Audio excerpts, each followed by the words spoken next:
जनाशुना Odia cinema निर्माता निर्देशक तथा संपादक चक्रधर साहूंकर बुधवार सकाळे फुसफुस जनित रोगरे परलोक घटी।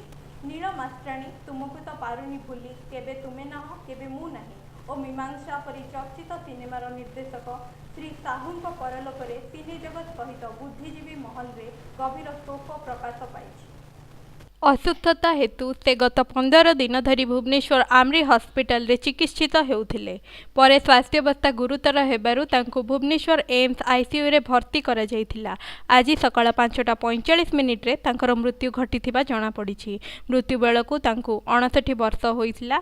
बलांगीर जिला टिटलागढ़ रे जन्मित श्री साहू पुणे फिल्म इंस्टीट्यूट रो फिल्म एडिटिंग रे डिप्लोमा करिथिले। श्री साहू किछि दिन मुंबई रे कार्य करबा परे ओडिशा आसीथिले।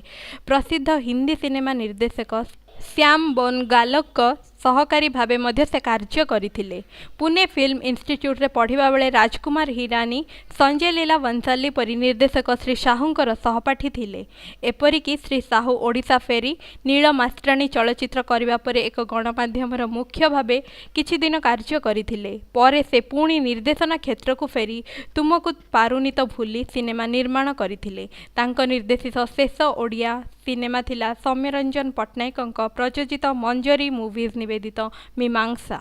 तांकर मृत्यु रे ओडिया चलचित्र जगत रे अपूरणीय क्षति सृष्टि होइछि और शोकर छाया खेली जाइछि।